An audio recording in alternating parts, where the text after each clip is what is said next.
Je m'appelle Tidiane Traoré, je suis anciennement aviateur et aujourd'hui je suis reconverti en agriculteur, notamment dans la culture de l'anacardier, qui est une plante d'avenir. Et je me suis investi pour apporter plus à notre localité ici.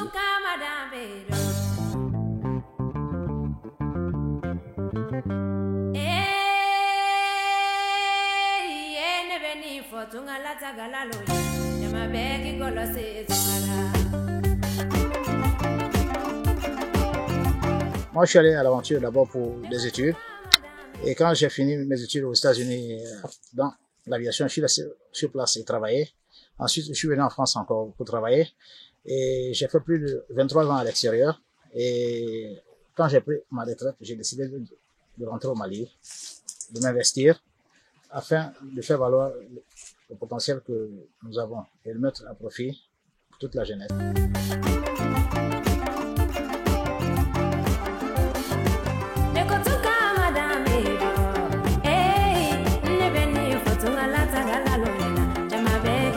J'ai investi dans l'anacarde parce que l'anacarde est un fruit qui est porteur aujourd'hui. Les amandes sont beaucoup demandées. Et d'après toutes les études, pendant 40 ans encore, la demande sera toujours à la hausse. Et avec les projets d'anacardier, on peut faire plus d'emplois de la jeunesse. Ce n'est pas un cadre familial, c'est un cadre pratiquement industriel. Et la main-d'œuvre demandée est beaucoup élevée. Donc, telle a été la vision pour nous aider à combattre un peu la jeunesse qui va mourir dans les eaux de la Méditerranée. Donc, on a fait un gros projet de 2000 hectares qui nous permettra à la longue d'avoir 500 emplois permanents.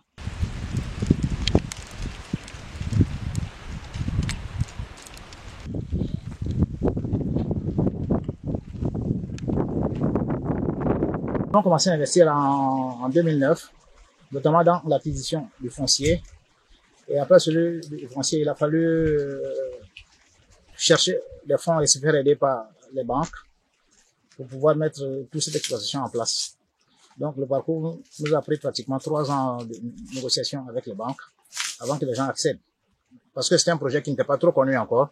Et c'est maintenant qu'avec l'engouement autour, et les banques sont plus motivées qu'avant.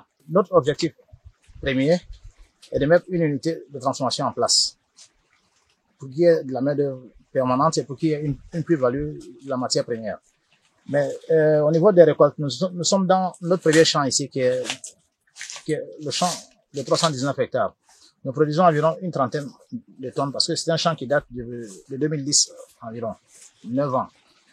Mais à cela, dans nos prévisions, après 10 ans de planting, on avoisine à peu près les 1500 tonnes l'année.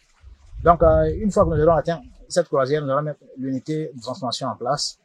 Et en ce moment, on emploiera plus de femmes, plus de jeunes. À la fois à la récolte et puis à la fois au décortiquage.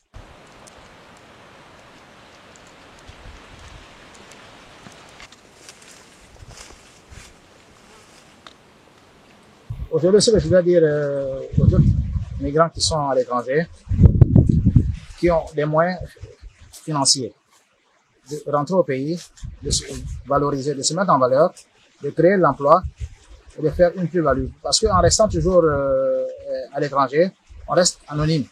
C'est-à-dire qu'on passe tout le temps à épargner et c'est de l'argent qui ne produit pas. Alors qu'en venant au Mali, on crée de l'emploi et on combat la pauvreté, on empêche nos jeunes d'aller mourir dans les eaux de la Méditerranée. Parce que c'est une illusion. Beaucoup sont partis aujourd'hui, ils sont dessus. J'en ai recruté qui viennent de Libye en ce moment.